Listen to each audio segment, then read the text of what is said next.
বাঙালি খানায় সবাইকে স্বাগত জানাই। আপনারা তো অনেকভাবে দেশি কাঁকড়া বা নদীর কাঁকড়া রান্না করে খেয়েছেন।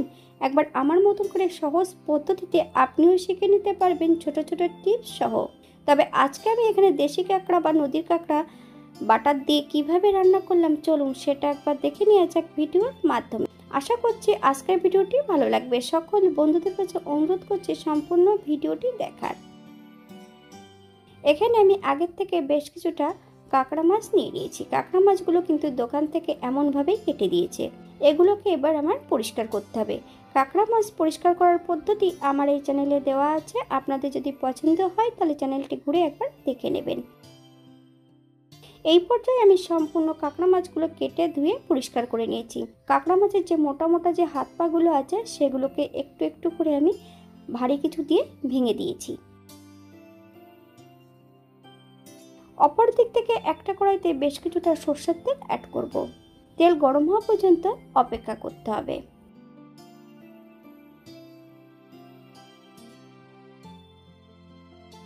হাফ চামচ লবণ আর হাফ চামচ হলুদ গুঁড়ো দিয়ে কাঁকড়া মাছগুলোকে বেশ ভালো করে ভেজে নেব।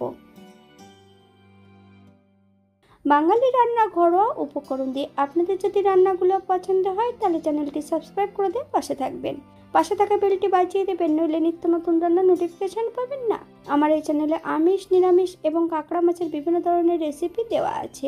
আপনাদের যদি পছন্দ হয় তাহলে চ্যানেলটি ঘুরে একবার দেখে নেবেন।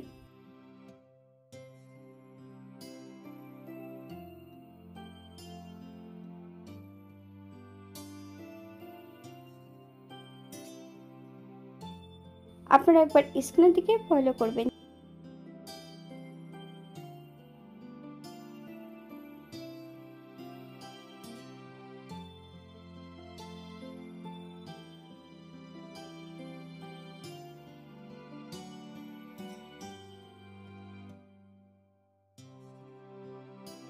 মাছগুলো বেশ উল্টিয়ে পাল্টিয়ে ভালো করে ভেজে নিয়েছি। আপনারা আপনাদের পছন্দ মতন মাছগুলো ভেজে নিতে পারেন। এই পর্যায়ে তেল সহ সম্পূর্ণ মাছগুলো একটা পাত্রে তুলে নেব।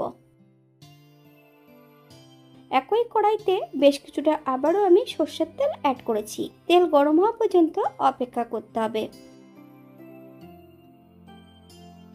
হাফ চামচ সাদা জিরে, ফোড়ন থেকে সুগন্ধ বেরোলে মিডিয়াম সাইজের একটা আলু বেশ ছোট ছোট টুকরো করে কেটে অ্যাড করেছি।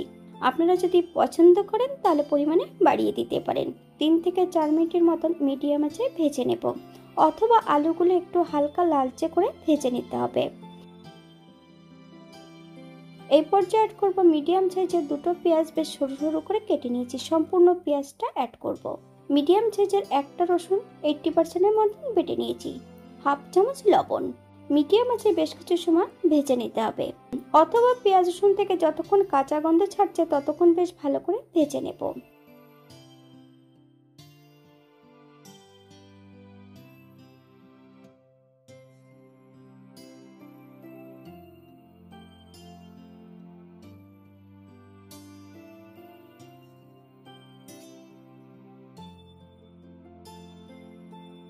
এই পর্যায়ে অ্যাড করব বেশ কিছুটা লঙ্কা।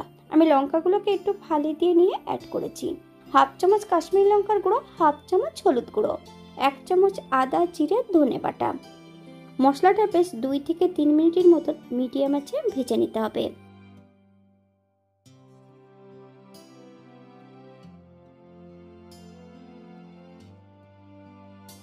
মশলা ধোয়া বাটি থেকে এই পর্যায়ে বেশ কিছুটা জল অ্যাড করব।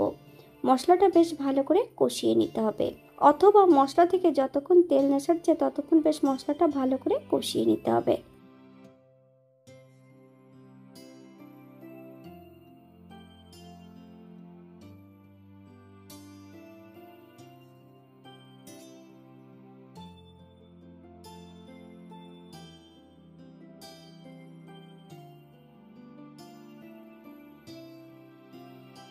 ভেজে রাখা কাঁকড়া মাছগুলো অ্যাড করে দিতে হবে। 3 থেকে 4 মিনিটের মতন মিডিয়াম আঁচে মশলা সহ মাছ দিয়ে বেশ ভালো করে কষিয়ে নিতে হবে। মশলা কষানো যত ভালো হবে তরকারির স্বাদ কিন্তু দ্বিগুণ বেড়ে যাবে। আপনারা একবার স্ক্রিনের দিকে ফলো করবেন।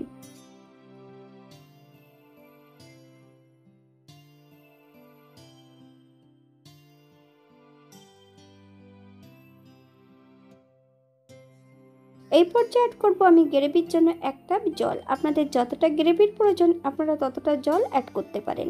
হালকা হাতে নেড়ে চেড়ে 4 থেকে 5 মিনিটের জন্য ঢাকা দিয়ে দেব মিডিয়াম আঁচে।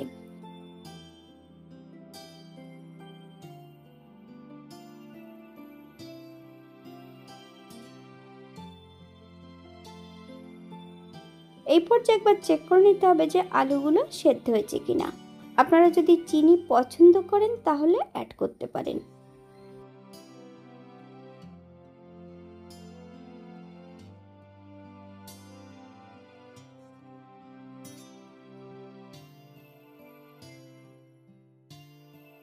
এখানে আমি 2 চামচ বাটার একটু হালকা গরম করে অ্যাড করে দিয়েছি। আপনারা এখানে যদি পছন্দ করেন তাহলে পরিমাণে বাড়িয়ে দিতে পারেন।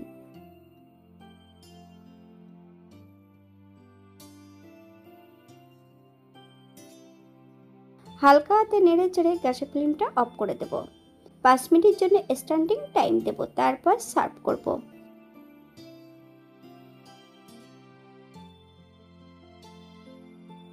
এটা দেখতে যেমন ভারী সুন্দর হয়েছিল, এটা গরম ভাতে খেতে কিন্তু অসম্ভব ভালো হয়েছিল। আপনারা বাড়িতে একবার একই পদ্ধতিতে বানিয়ে নেবেন। তবে কাঁকড়া ভুনা যদি এমনভাবে করা হয় যে খায় না সেও কিন্তু এটা পছন্দ করবে। তবে আমি এখানে যে উপকরণগুলো রেখেছিলাম আপনারা এর থেকে কম বেশি করে নিতে পারেন। আজকের ভিডিওটি এই পর্যন্ত। সবাই সুস্থ থাকবেন, ভালো থাকবেন। অন্যদিন নতুন রেসিপি নিয়ে আপনাদের সামনে আবার আমি হাজির হব। নতুন ও পুরনো সকল বন্ধুদের অসংখ্য ধন্যবাদ ভিডিওটি দেখার জন্য। হাতে যদি সময় থাকে তাহলে একটা লাইক, কমেন্ট, শেয়ার করবেন।